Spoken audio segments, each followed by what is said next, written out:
pelayanan di Surabaya ini di gereja-gereja ya, baru kali ini saya menemui gereja di mana saya melayani, saya di Beluk.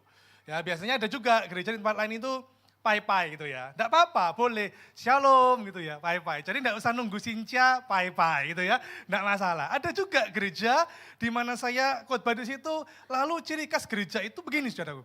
Ada doa syafaat, betul ya? Ada kan? Nah tapi gereja ini berdoa gini, Tuhan kami berdoa, Tuhan berkati ibu-ibu yang hamil, ibu-ibu yang mengandung. Selalu saudaraku, saya selalu khotbah di situ, doa syafaatnya ibu-ibu yang mengandung didoakan saudaraku. Boleh toh? Daripada saya berdoa Tuhan bapak-bapak yang mengandung. Wah ya enggak boleh. Tapi ya hanya satu gereja itu aja. Gereja yang lain enggak ada. Dan di sini saya temui saya di Peluk, puji Tuhan. Nah Bapak Ibu, tadi pagi saya bersama dengan anak saya yang kedua, anak saya dua. Ya, yang tadi pagi saya bersama anak kedua, dia sekarang ada di rumah, besok ada ujian math, ya, jadi dia belajar. Dan tadi sebelum saya ke sini, yang pertama tadi anak saya pertama enggak ikut ibadah pagi. Sekarang ibadah sore, tadi saya jemput anak saya ini dari prakarantina sebagai finalis Miss Jawa Timur. Kurang lebih sebulan yang lalu ikut audisi dan dari sekian peserta, ternyata dia lolos, saudaraku ya. Padahal lawannya sulit-sulit loh. Sulit-sulit, saudaraku ya. Waduh, itu body-bodinya itu dari body girl sampai bodyguard ada, saudaraku. Waduh. Tapi yang diambil hanya 15. Ya. Dan salah satunya anak saya kaget disebutkan angkanya. Ini anak saya kapan disebutkan? Ternyata paling terakhir, angka 16. Ya, dapat nomor peserta nomor 16. Sehingga lolos ke tahap berikutnya, saudaraku. Padahal waktu audisi itu, banyak itu peserta itu membawa guru-gurunya. Guru-guru catwalk itu loh. Ini gini toh, kan gitu kan. Dia enggak bawa guru catwalk, ini anak saya. Bawanya pendeta. Ya itu saya, saudaraku ya. Doakan, mohon dukungannya nanti tanggal 8 masuk di grand final. 15 orang akan diambil top 5, lalu top 3, saudara ya. Ini anak saya, 8 Desember. Bisa berdiri? Berdiri dong, berdiri. Lihat sana, lihat sana. Ya.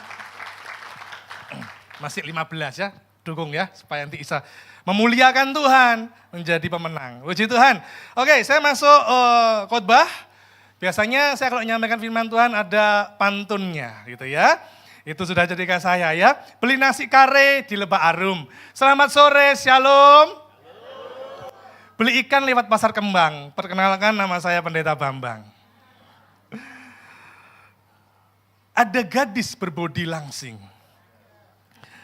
Hobinya banyak ikut kursus. Keluarga Allah blessing, diberkati Tuhan Yesus. Ya. Oke, saudara, kita tidak terasa ini sudah minggu terakhir bulan November, minggu depan sudah Desember. Saya akan membagikan renungan firman Tuhan berkaitan dengan waktu. Tidak terasa ya, kita sudah hampir masuk di bulan terakhir ini, bulan Desember.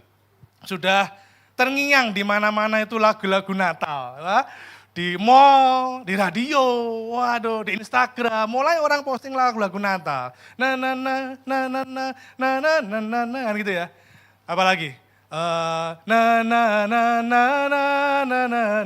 Atau lagu slow,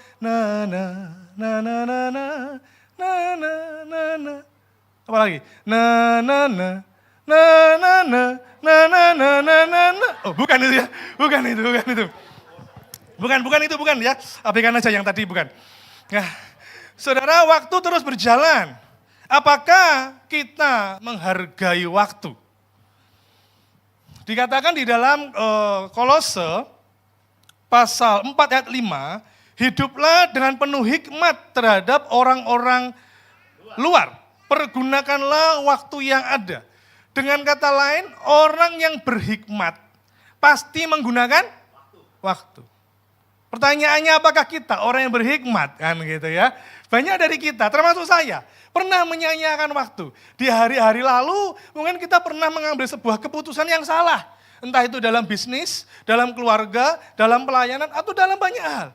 Nah saya akan sampaikan firman Tuhan dari 3 ayat Efesus pasal 5 ayat 15 sampai 17.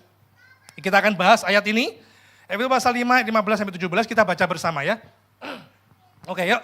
1, 2, 3.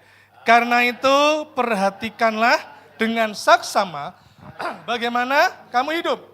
Janganlah seperti orang bebal, tetapi seperti dan pergunakanlah waktu yang ada karena hari-hari ini adalah jahat. Sebab itu janganlah kamu bodoh, tetapi usahakanlah supaya kamu mengerti kehendak Tuhan. Saya akan bagi 3 bagian penting saudaraku dari ayat ini. Silakan multimedia klik. Ada 3 hal, yang pertama yaitu bebal versus bijak. Yang kedua pergunakan, yang ketiga kehendak Allah. Ya, saya bagi 3 poin ini. Yang pertama bebal versus bijak. Saudara, apa itu bijak? Jadi dikatakan, tetapi seperti orang arif, jangan seperti orang bebal, tetapi seperti orang arif. Meskipun yang namanya arif belum tentu arif. Ya puji Tuhan kalau namanya arif, orangnya juga arif. Apa itu arif?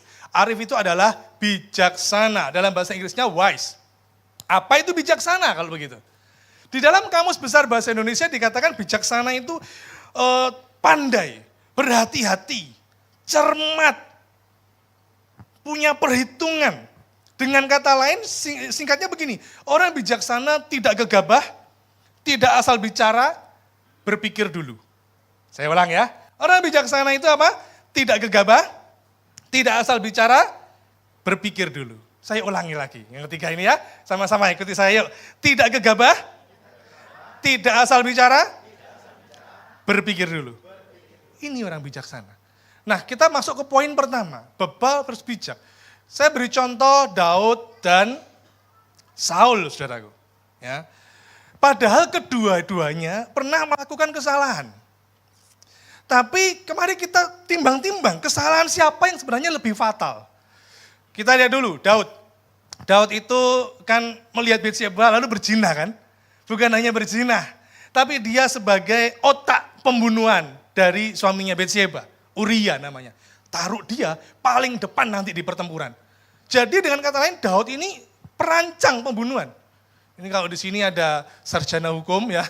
Ini nggak tahu ini masuk dalam undang-undang pasal berapa ini ya.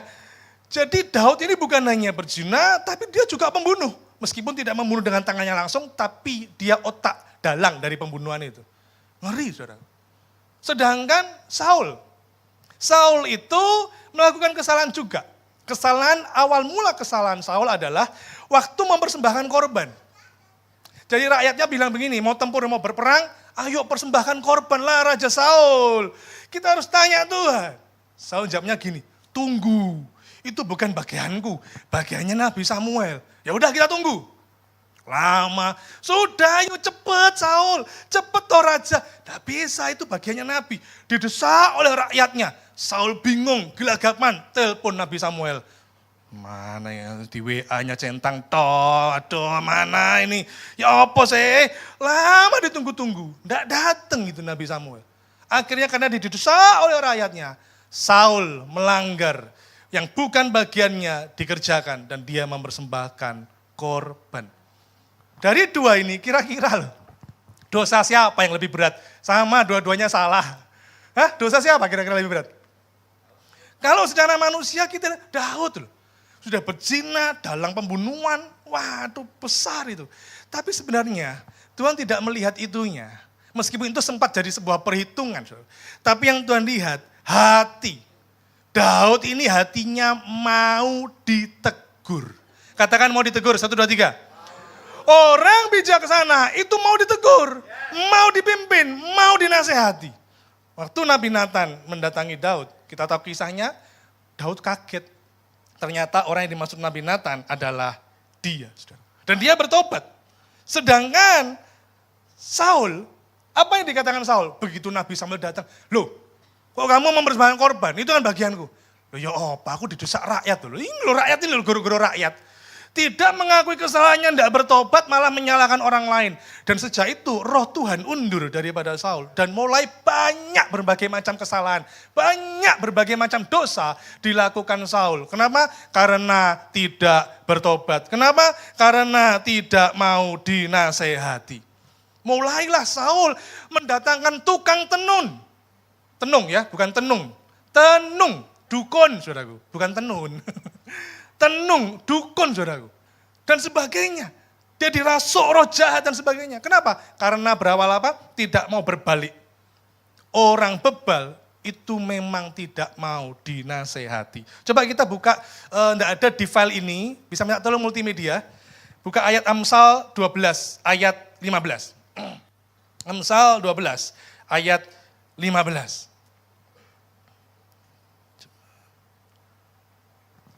Ya, Amsal 12 ayat 15. Ya, sambil menunggu kita ke Tunjungan Plaza dulu yuk. Kan dekat sini saudara ya. Amsal pasal 12 ayat 15. Oke, dikatakan demikian saudaraku ya. Sebentar. Jalan orang bodoh lurus dalam anggapannya sendiri. Tetapi siapa mendengarkan nasihat, ia bijak. Saya ini tertarik dengan membaca Alkitab terjemahan sederhana. Kata-katanya begini, dengarkan baik-baik. Orang bebal menganggap cara hidupnya sudah benar. Ya, saya ulang ya, orang bebal menganggap cara hidupnya sudah benar. Tetapi orang bijak selalu mau menerima nasihat. Itu di dalam terjemahan sederhana, saudara. Ya, Alkitab sekarang banyak versi, saudaraku ya. Yang pasti jangan cari yang sesat gitu aja. Nah, kan gitu ya. Nah, saudaraku, jadi Saul tidak mau dinasehati. Orang Jawa bilang angel tuturane. Ya, bilang pada sebelahmu, aja angel-angel. Loh iya, jangan angel-angel. Apa yang dikatakan di dalam Mazmur pasal 90 ayat 12? Bisa kembali ke bahan khotbah saya. Daud menulis begini. Daud itu mengerti dia kalau dulu-dulu dia pernah berbuat salah ya. Dia pernah berbuat salah lalu dia menulis. Ajarlah kami menghitung hari-hari kami. Mazmur 90 ayat 12. Ya diklik sekali ada di bawah itu. Ajarlah kami menghitung hari-hari. Ajar kami Tuhan. Apa? Menghitung hari-hari. Agar kami beroleh hati bijaksana. Saudara kalau ditegur, mari bertobat. Bahkan kalau firman Tuhan menegur, bertobat. Yang setuju katakan amin. Yang tersinggung katakan amin. Ya, singgung. Loh iya kan? Tuhan punya berbagai macam cara untuk menegur kita. Lewat pemberitaan firman, lewat peristiwa, lewat kejadian. Hai para suami, lewat istrimu Tuhan bisa pakai. Istri yang setuju katakan amin. Amin. Istri-istri saya beritahu ya, suamimu bisa dipakai Tuhan untuk menegur kamu. Suami-suami katakan amin. Ya, apapun Tuhan bisa pakai, bahkan keledai pun bisa dipakai Tuhan untuk menegur Bileam. Pertanyaannya, kita Saul atau kita Daud? Itu akan mempengaruhi hari-hari kita ke depan. Waktu kita sudah berlalu nih yang belakang, tapi ke depannya ditentukan yang saat ini. Kita mau apa? Suatu saat saya ada kenalan dengan teman saya, ya seorang pendeta juga, terus dia cerita. Aku itu kapan hari diundang, beberapa bulan yang lalu, diundang khotbah di luar kota. Jadi ceritanya teman saya lagi khotbah, lalu sedang dia pertama khotbah, sudah ngomong khotbah. Lah kok bahasa Koreanya itu jelalah, tahun jelalah. Pojok sana, depan, pemain keyboard ngobrol sama pemain tamborin. Ngobrol aja. Nah orang lagi khotbah loh. Kok ngobrol aja. Lalu teman saya mulai terusik. Maka biasanya kita para pengkhotbah ada caranya kan biasanya ya. Itu ada di mata kuliah homiletika. Ada caranya gimana supaya mengembalikan jemaat difokuskan lagi ke firman Tuhan. Maka bilang begini. Mari Bapak Ibu Saudara sekalian kita perhatikan firman Tuhan dengan sangat serius. Ya, ayo fokus ke firman Tuhan. Sudah ditegur secara halus. Yang khotbah lagi. 10 menit dilirik begini, masih ngobrol. Pemain keyboard, wah kayaknya pacaran deh. Pemain keyboard sama pemain tambur ini. Wah, maka sudah nggak betah itu ya. Di tengah-tengah gue bilang gini, sebentar ya jemaat Tuhan. Kamu ya kamu. Kamu mau nggak berdiri di sini, kamu yang khotbah atau aku tak duduk di situ? Atau kamu diem di situ duduk, aku tak lanjutin khotbah. Piye? Diem dia saudara. Tuh tak ulangi ya. Kamu berdiri di sini ngomong wis. aku tak duduk di situ diem. Atau sebaliknya, kamu duduk situ diem, aku tak lanjutin khotbah. Pilih mana? Tertunduk dia. Kau enak saudara ya. Oke ya, gimana? Tetap di situ? Oke, diam ya, saya khotbah. Lalu lagi, dia khotbah lagi. Wah, khotbah lagi membawa suasana, haleluya, puji Tuhan. Selesai itu saudaraku, pendeta ini diajak makan oleh salah satu diaken di gereja itu. Diajak makan, terus ngomong gini diakennya, Pak, terima kasih loh Pak, kok berani Bapak itu negur pemain keyboard itu. Loh kenapa? Itu pemain keyboard kesayangannya Pak Gembala. Dia itu memiliki peranan penting Pak di gereja itu. Gak ada yang berani negur Pak, gak ada yang berani negur. Bapak yang ini, wah langsung ini. Temen saya gini, waduh mateng kon. Bakal gak diundang mana? Apa yang terjadi saudaraku? Sebulan ditunggu gak ada telepon. 2 bulan, wah beneran gak diundang lagi nih ya. 3 bulan, kadang emang gitu saudaraku ya. Pengkhotbah itu setelah khotbah, itu biasanya gitu. Tunggu dia jadwal berikutnya. Nah, kalau diundang lagi puji Tuhan ya. Nah, puji Tuhan. Nanti juga saya selesai khotbah ini, saya pasti diundang lagi nanti ya. Haleluya. Jadi saya enggak usah bertanya-tanya, enggak usah. Enggak usah bertanya-tanya, diundang lagi, enggak usah, sudah ya. Haleluya. Nah, pendeta ini, teman saya, sampai bulan ketiga, enggak ada telepon masuk. Bulan keempat, ada telepon. Ada waktu itu zamannya masih pakai BlackBerry. Di DM apa ya, BBM ya. Pak masih ingat, di kota ini. Oh ya ingat, bisa lagi khotbah di tempat kami. Oh ya bisa, akhirnya dia ke sana. Ya, waktu dia ke sana, waktu puji-pujian, loh pemain keyboardnya enggak ada. Sudah ganti. Waduh hatinya dia deg. Mateng kon, bener-bener pemain keyboardnya marah. Dia merasa enggak enak sama gembalanya ya. Gembala gereja itu enggak enak dia. Tapi ya sudahlah. Dia enggak ngurus itu, dia fokus ke firman Tuhan.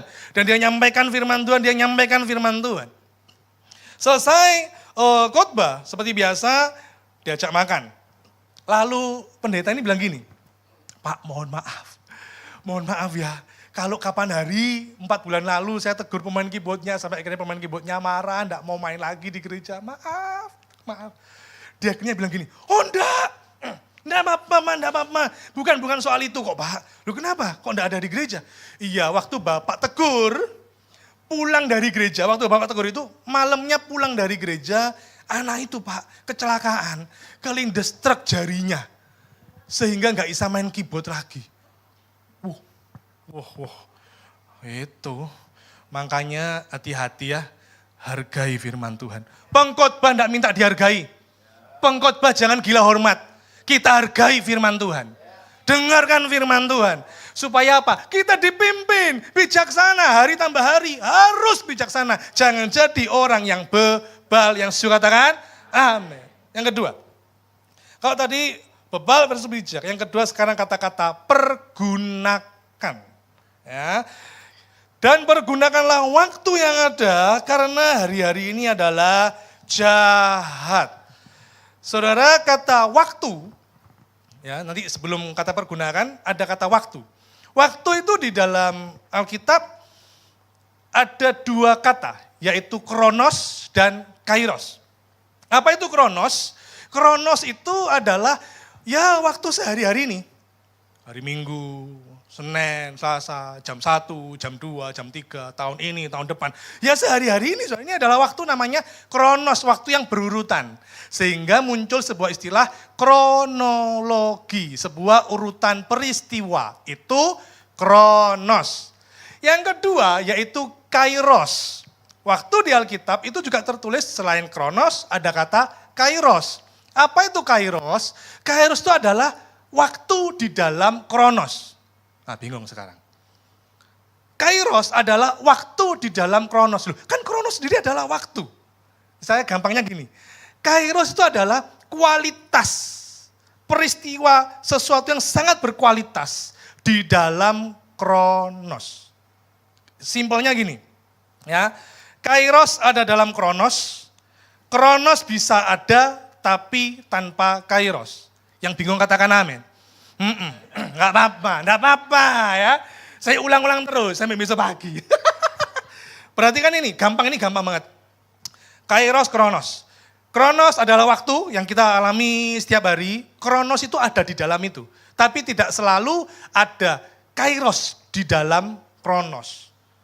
Simpelnya ini ya, peristiwa bermutu ada dalam waktu. Tapi tidak setiap waktu ada peristiwa yang bermutu. Peristiwa yang bermutu ada dalam waktu. Tapi tidak setiap waktu itu mesti bermutu. Makanya nggak usah heran. Ada ibadah kronos ini. Tapi tidak semua orang mendapatkan kairos. Tergantung apakah kita membuka hati kita enggak. Waktu puji-pujian lemes apa enggak. Wah saya lihat Pak Gembala. Yosua. Wah benar-benar memuji Tuhan. Waktu mendengar firman Tuhan bagaimana membuka hati atau menolak firman Tuhan mentah-mentah. Makanya pastikan waktu engkau ada di dalam kronos, dalam ibadah ini, engkau mendapatkan kairos Tuhan. Engkau mendapatkan hal yang bermutu. Itu yang Tuhan mau. Keluarga itu juga gitu ya. Ada waktu, family time. Satu keluarga, mama, papa, 2 anaknya. Waduh, makan bersama. Di restoran gitu ya. Wah ini peristiwa yang bermutu. Enggak tentu juga. Semuanya di satu meja sibuk HP-an kabeh. Ada kronos? Ada. Waktunya mereka makan bersama. Ada kairos? Enggak ada. Tapi andai kata baik di mobil, di meja makan, guyonan. Saya memiliki agenda bersama dengan istri dan 2 anak saya. Kita harus menggunakan waktu dengan bijak. Ya. Kenapa? Karena ya waktu itu nanti akan berlalu, tidak bisa terulang lagi. Kadang kita makan di mall, kadang makan di rumah, bahkan kadang itu penyetan di rumah itu hanya tempe, tahu, telur, kerupuk, nasi, udah. Keliling itu ya lesehan, kita berempat. Yuguyonan gitu, kadang itu saya dengerin musiknya kayak musik, musik kulintang gitu, klung, klang, klung, klung, klung, klang, klung, klung. Anak saya protes, dede, koyok nih desa aja, ya ora apa-apa. Suasananya terbawa gitu loh saudaraku ya toh. Nah, jadi harus punya kairos. Jangan mengabaikan kairos itu. Kronos terus ada. Makanya di dalam Alkitab versi bahasa Indonesia sehari-hari itu terjemahnya gini. Ini yang terjemah katakan pergunakan waktu yang ada. Tapi di dalam Alkitab versi bahasa Indonesia dikatakan begini. Dan pergunakanlah kesempatan yang ada. Jadi kata waktu itu kesempatan. Itu kairos. Saudara. Ada sebuah kalimat mengatakan begini. Diam adalah emas. Namun kesempatan emas jangan didiamkan. Loh iya saudara ya. Dulu saya masih ingat tahun 2000. 2000 benar tahun 2000 atau 2001. Saya mimpin pujian, saudaraku ya waktu itu. Saya mulai khotbah itu tahun 2007. Tapi tahun 2000 saya masih mimpin pujian. Terus saya ditawari gini, Pak Bambang bisa mimpin pujian di KKR? Oh bisa. Di mana? PTC. Tanggal berapa? Saya catat. Jam sekian. Oke, bisa. Latihan dulu ya. Oke, latihan dulu. Saya tutup teleponnya. Terus 10 menit saya sudah bilang bisa kan? 10 menit telepon lagi. Oh ya Pak Bambang. Itu nanti ibadahnya lagu-lagunya dalam bahasa Mandarin. Woi Mandarin bro, Mandarin lo. Lo, misalnya Inggris saya isalah. How great is our God, bless the Lord my soul. Tapi ini Mandarin. Coba saudara lihat wajah saya. Apakah saya orang Taiwan? Hah? Enggak kan? Enggak toh. Ini kadang saya mengiyakan nih, piye. Bagi saya ini kesempatan emas sudah ambil aja dulu.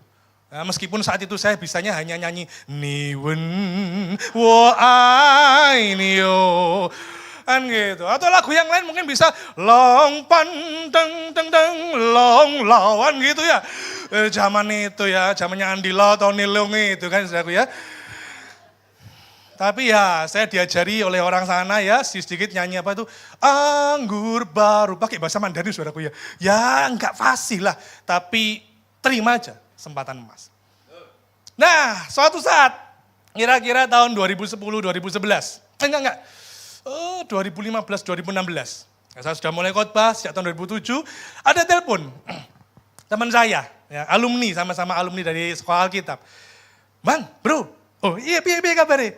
Iso enggak pelayanan? Nah saya tanya dulu kan, pelayanan apa dulu gitu kan? Jangan sampai salah kayak yang lalu kan, mimpin pujian Mandarin, wah repot saya. Pelayanan apa saya ini? Khotbah, oh iya, khotbah apa? Paskah, oh jelas, khotbah Paskah, oke, bisa. Tanggal berapa? Tanggal sekian, oke, siap. Jam berapa? Jam sekian, oke. Ya, udah saya tutup. Terus orangnya WA atau BBM ya waktu itu ya, saya lupa. Kayaknya BBM deh. Oh ya, bro, kita tempatnya di ini ya. Loh saya kaget, tempatnya kok gini, ini bukan gereja ini. Terus saya telepon, bro, tanggal sekian, jam sekian, saya khotbah Paskah. Iya, di mana itu? Di anak-anak TK. Wah, loh. Kadung saya mengiyakan loh, piye. Aduh, ya sikat, ambil dah. Kesempatan masih tidaknya saya punya pengalaman di situ ya. Anak-anak TK sama SD saudaraku ya. Ya sudahlah, saya minta hikmat Tuhan gimana caranya khotbah Paskah di anak-anak saudaraku. Ya makanya sekarang saya akan kalau ditanya orang saya akan detail. Khotbah apa, di mana, ya, ini apa dulu saudaraku. Nah ada kesempatan, jangan disia-siakan.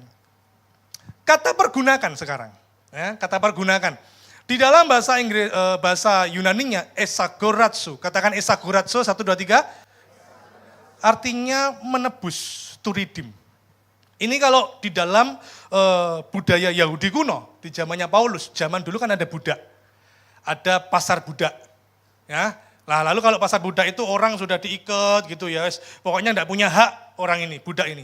Maka kalau ada orang kaya, aku pilih yang itu deh. Tak beli jadi budakku. Maka yang orang itu yang dipasarkan, dia bebas. Tapi jadi budak dari tuan ini. Atau yang kedua, aku beli, gak usah jadi budakku, aku merdekakan kamu. Jadi istilahnya ditebus hidup budak itu. Bukankah itu yang dilakukan Tuhan untuk kita? Kita ini semua kan budak dosa. Kita ini dulu hamba dosa.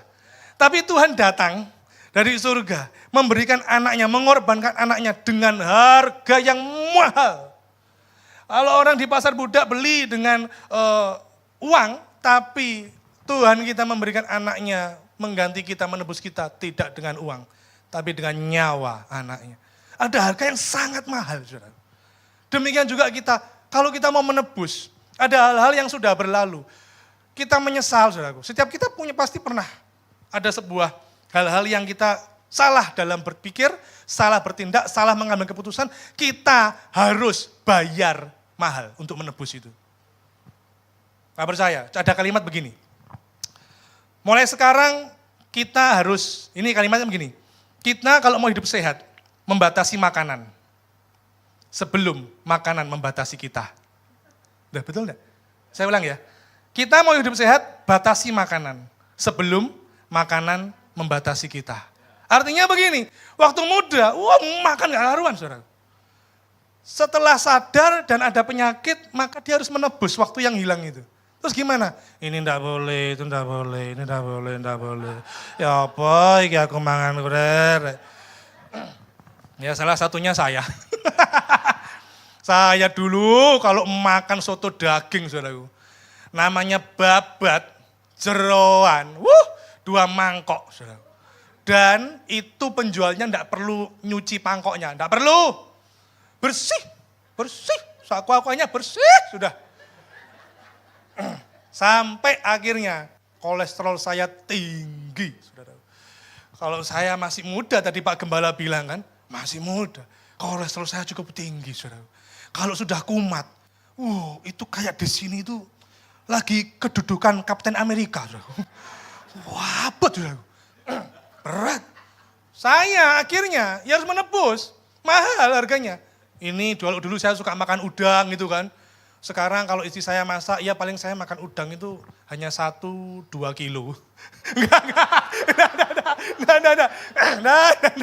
1-2 aja. Apalagi kalau di pesta pernikahan toh. Pesta pernikahan biasanya ada udang yang gede-gede itu loh. Wow, saya kalau sama istri saya dipelili gini. Ayo. Ya udang 1 toh itu saya ya. Apalagi kalau babat, wah saya sudah enggak makan soto-soto kayak babat-babat begitu ya. Kalau dagingnya sih enggak apa-apa. Oke, saya balik lagi ya, saya bukan bahas gizi ya. Ya, bukan. Ini contoh. Contoh, saudaraku. Dikatakan begini. Klik berikutnya. Benjamin Franklin mengatakan begini. Waktu yang hilang tidak akan pernah ditemukan lagi. Saya kita baca sama-sama yuk. 1, 2, 3. Waktu yang hilang tidak akan pernah ditemukan lagi. Ini benar. Saya bersyukur saya ini punya kakak di Amerika. Bertahun-tahun yang lalu saya mau ke Amerika. Saya cerita ini tidak melarang saudara ke luar negeri ya, boleh aja, boleh saudara ke luar negeri boleh. Nanti pulang dari luar negeri mau ngasih oleh-oleh saya juga boleh, enggak apa-apa. Nah saya mau ke luar negeri, saya mau apply visa. Tapi ternyata gagal saudara ya. Waktu itu anak saya yang pertama masih kecil, sedangkan anak kedua belum ada saudara. Belum ada, sudah ada atau belum ya? Belum ada anak saya yang kedua. Ya, anak saya yang pertama masih kecil. Dan waktu saya gagal ya udahlah. Tapi setelah berapa lama berikutnya istri saya cerita. Waktu kamu mau apply visa, kamu menuju ke kedutaan Amerika. Saya berdoa di rumah. Tuhan, ini doa seorang istri. Gagalkan bojoku. Loh, ya, jadi dia tidak sepakat dengan saya, saudara. Dan ternyata benar, Tuhan tahu yang terbaik, saudaraku ya. Saya nggak jadi ke Amerika, dan saya bersyukur. Karena kenapa? Saya bisa melihat tumbuh kembang anak saya. Saya punya baby, anak saya yang pertama juga mulai bertumbuh besar, remaja, anak saya yang baby, wah asik saudaraku. Sampai saya jadi di rumah punya salon gitu ya. Punya salon apa? Di kamar itu loh. Saya disuruh tidur di ranjang, anak saya waktu kecil ya, cerita waktu kecil. Saya di lipstiki saudaraku. Di make up, wes gak karuan saudaraku ya, dipakai ini ya, wes macam-macam. Saya tidak melewatkan waktu-waktu itu bersama dengan keluarga. Sekarang anak-anak saya sudah besar. Pak Yosua Gunawan, anaknya sudah besar-besar ya, Pastor Yosua? Paling kecil umur berapa? SD kelas 5. Oh, masih bisa dijak main ya. Tapi kalau sudah remaja, SMA, kuliah, aduh kangen masa kecil. Betul ibu-ibu, bapak-bapak? Betul. Besar ya. Tahu gitu tak cilik maneh. Gak iso dah. Kita kehilangan kalau kita waktu terus berjalan. Jangan sampai kita hilang, waktu itu tidak pernah ditemukan lagi. Sekali lagi, yang keluar negeri tidak apa-apa. Ini saya. Sehingga saya bisa bersama dengan keluarga. Ya, waduh, canda tawa, indah waktu itu saudaraku ya. Saya kalau ingat-ingat, saya kadang buka laptop, saya lihat, waduh kita main bersama di ranjang boneka-bonekaan. Kita tamasya bersama di Jatim Park dan sebagainya. Senang, ada waktu. Karena apa? Waktu itu kita harus tahu prioritas. 2 aja prioritas utama. Tuhan dan keluarga. Yang Pak Gembala ini. Prioritas utama dalam hidup ini. Tuhan dan keluarga. Harus. Keluarga sekarang banyak hancur loh. Pelayanan. Kerja, cari duit, cari cuan. Ngerinya lagi saudara. Oh nanti saya bahas ya. Ada yang kata-kata masa sukar. Nanti. Ya, ada sesuatu yang ngeri di situ. Ya, coba balik. William Shakespeare mengatakan begini. William Shakespeare. Aku telah menyanyiakan waktu dan sekarang waktulah yang menyanyiakan aku. Jangan sampai kita menyanyiakan waktu, saudaraku ya. Hati-hati ya. Nah, balik lagi kata-kata menebus pergunakan. Oke. Nah, saudaraku, kita harus membayar sesuatu yang mahal. Keluarga yang hancur ya mau dipulihkan harus dibayar, saudara. Kita kalau kemarin kurang dekat dengan Tuhan, hari ini harus dekat dengan Tuhan. Harus ada sesuatu effort, perjuangan, saudara. Tidak mudah. Yang mengerti katakan amin. Meskipun kesempatan mungkin bisa datang lagi, tapi tidak sama. Kok begitu? Iya, perhatikan baik-baik saudaraku. Coba ya, perhatikan baik-baik. Gini, klik coba. Ada seorang filsuf bernama Herakleitos. Klik lagi. Filsuf bernama Herakleitos ini, Herakleitos, dikatakan, Anda tidak dapat melangkah 2 kali ke sungai yang sama. Karena air yang diinjak selalu mengalir dan tidak pernah sama. Apakah saudara paham? Ibarat orang kalau zaman dulu tidak naik kelas. Wah aku bisa kok ngulang kelas 11, SMA kelas 2, bisa kok. Bisa diulang, tapi momennya sudah beda. Teman-temannya beda, waktunya beda, usianya kita sudah tambah naik. Tidak akan sama saudara, tidak akan sama. Seperti ada pantun mengatakan, wah ini pantun lagi ya. Ke toko emas beli gelang. Dipakai istriku cantik sekali. tebuslah waktu yang hilang. Kesempatan tidak datang 2 kali. Oh iya, saudara. Ya, harus, saudara ya. Siapa di sini? Saya lihat hanya Bapak Ibu Gembala yang datang, suami istri ada? Ada lagi? Ayo, ajak healing istrimu. Ya ada berkat ajak healing, saudaraku ya. Pak, tapi ini lagi seret loh Pak. Gimana? Healing itu enggak harus keluar kota, keluar negeri ya. Healing itu bisa berbagai macam saudaraku ya. Karena ya nanti akan bertambah terus usia ini. Ngomong masih sehat, ayo healing. Istri-istri amin. Enggak punya uang, ya saja ajak healing aja sudah. Di mana? Pos Satpam. Loh, perumahan-perumahan sekarang tuh bagus-bagus saudaraku ya toh. Ajak jalan-jalan pagi, loh itu healing. Gandengan tangan, itu ya jogging. Itu saudaraku. Nah, coba klik lagi. Ini yang saya mau sampaikan. Klik. Ada kata-kata pergunakan. Nah ini. Ketahuilah bahwa pada hari-hari terakhir akan datang masa yang sukar. Ini bahaya. Maaf, saya perlu perhatian saudara sangat khusus ini. Kata sukar itu dalam bahasa Yunani-nya kalepos. Artinya bahaya. Sangat bahaya. Kenapa? Lihat, hari tambah hari, tahun tambah tahun, kejadian, kejahatan itu ngeri-ngeri loh saudara. Mutilasi, bunuh. Dulu orang rampok itu malam ya, sekarang siang-siang loh. Di tengah pasar loh, dirampok toko emas. Anak, saya baru 3 minggu lalu, di RCTI.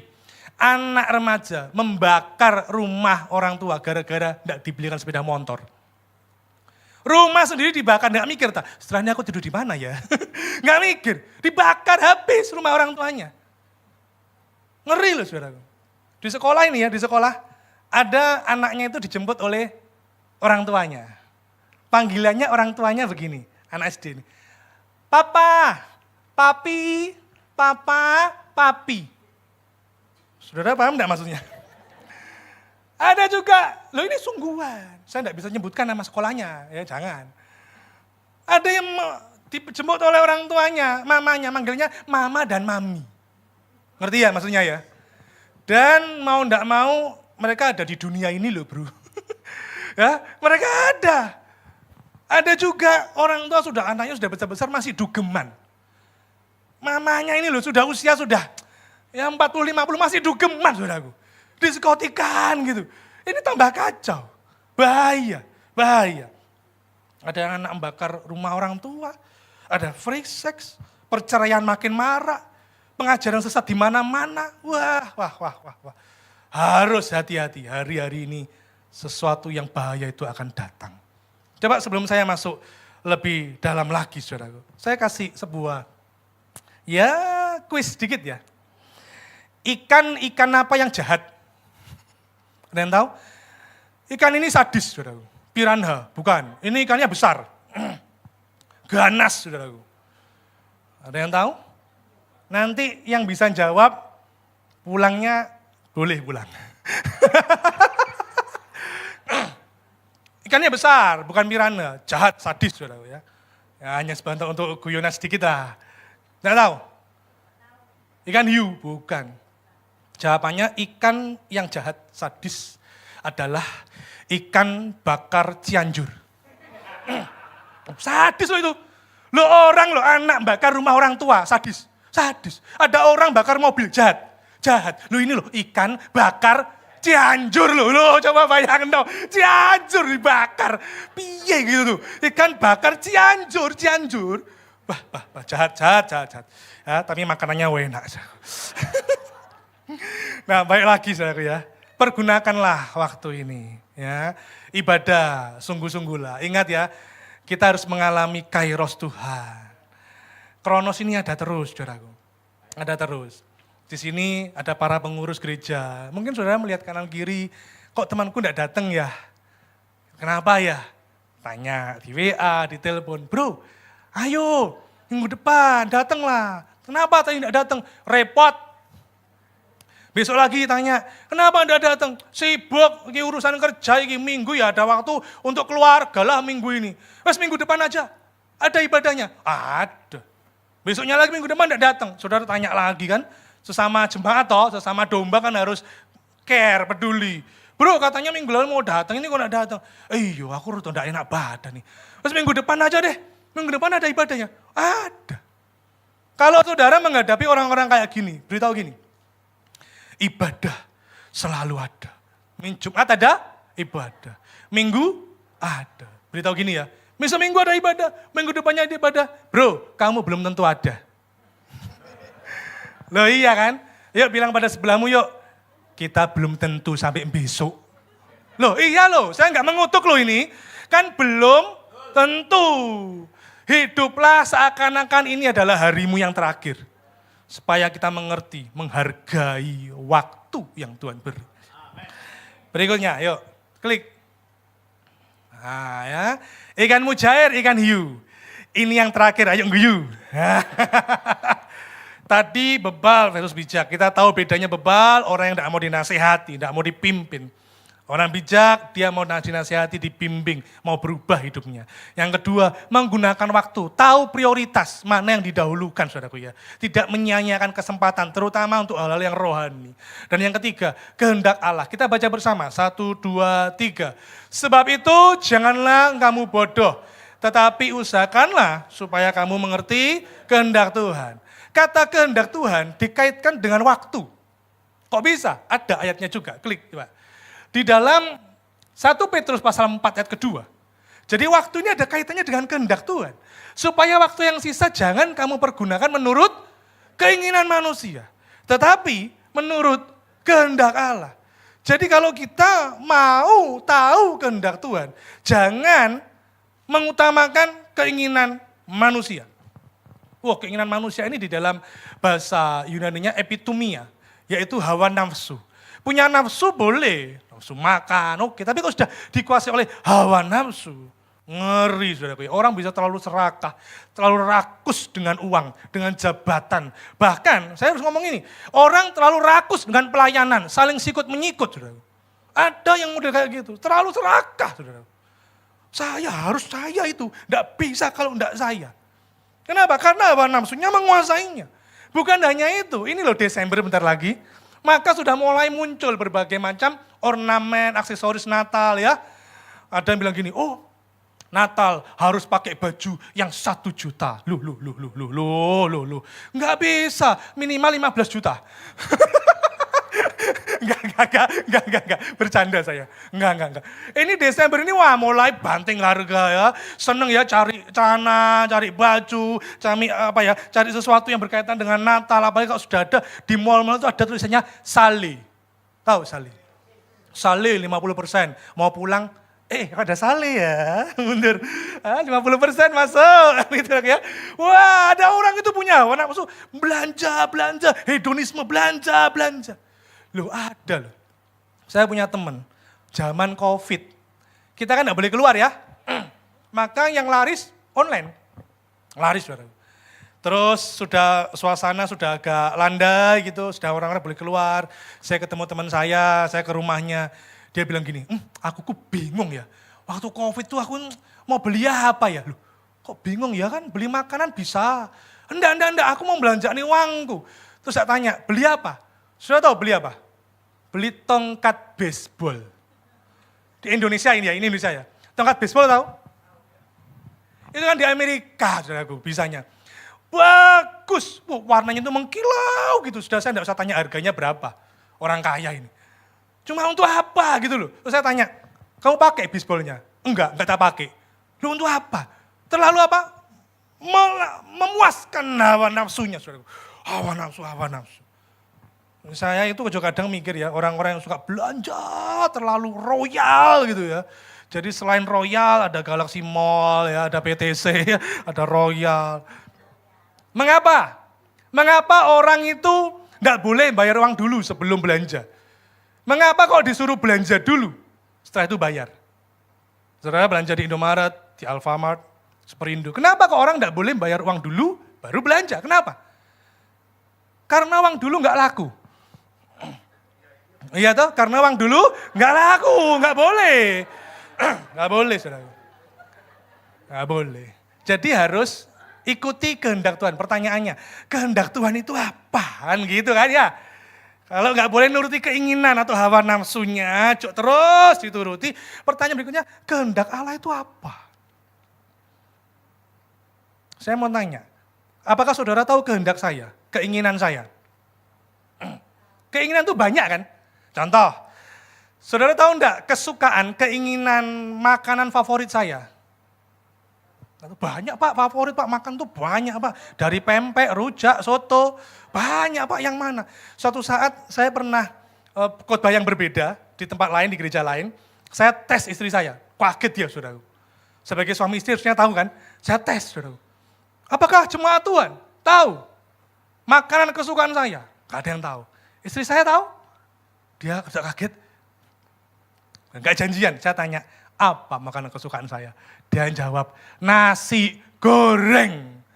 Jadi saya tuh ke mall belinya nasi goreng duk-duk saya beli, Pujasera, food court, nasi goreng.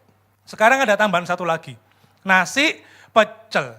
Saya itu pernah makan nasi pecel, pagi pecel, siang nasi pecel, sore nasi pecel, saudaraku. Saya lihat dari sini saya sudah menyebutkan 2 makanan favorit saya, nasi goreng dan nasi pecel. Kok enggak ada yang nyatet ya ini ya? Harusnya dicatat. Terima kasih Pak Yusuf Gunawan, dicatat ya itu ya. Nah, balik lagi. Kehendak Tuhan. Tahu nggak kehendak Tuhan itu apa? Ini loh. Coba saudara baca yang atas. Sebab itu aja jawabannya di situ. Kita baca 1, 2, 3. Sebab itu,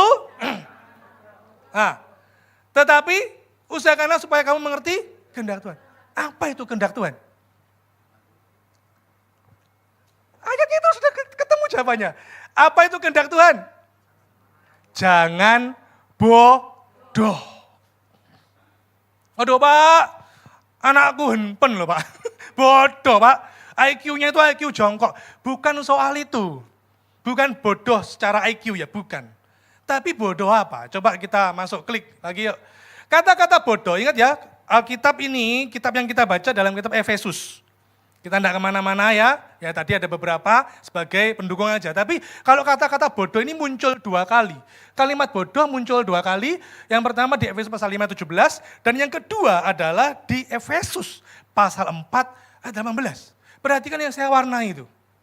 Dan pengertian yang gelap jauh dari hidup persekutuan dengan Allah. Karena kebodohan yang ada di dalam mereka. Dan karena kedegilan hati mereka. Artinya apa? Ini bukan sekedar bodoh. Klik. Kata bodoh, agnoia, artinya tidak tahu. Ini bicara soal spirit, bicara soal pengetahuan secara rohani.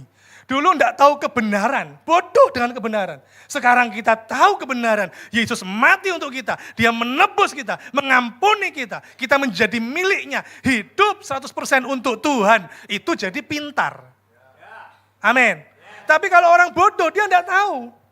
Aku hidupku ya untuk dosa.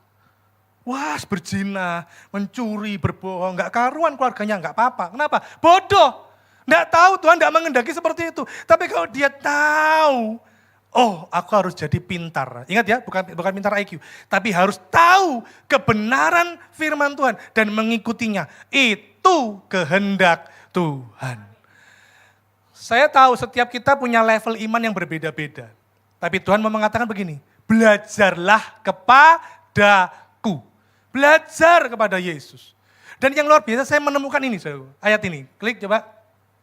Kata bodoh itu disandingkan dengan, belum masih atasnya lagi. Kata bodoh itu bukan berdiri sendiri, tapi disandingkan dengan kata-kata degil. Apa itu degil? Degil itu porosis, artinya keras kepala. Keras kepalanya. Kalau orang bodoh, dia diajari, dia mau berubah, bagus. Betul atau betul? Dulu orang tua saya punya ART, pembantu. Dari desa, gak bisa apa-apa saudara. Diajari nyuci baju, diajari, setrika diajari, akhirnya dia bisa. Bahkan jadi pembantu yang setia sampai puluhan tahun. Itu orang bodoh yang mau diajari. Lah ini bodoh ini enggak berdiri sendiri. Ini yang tidak dikehendaki Tuhan adalah bodoh plus degil. Keras kepala. Saudara jawab sekarang. Bodoh plus degil itu sama dengan orang apa?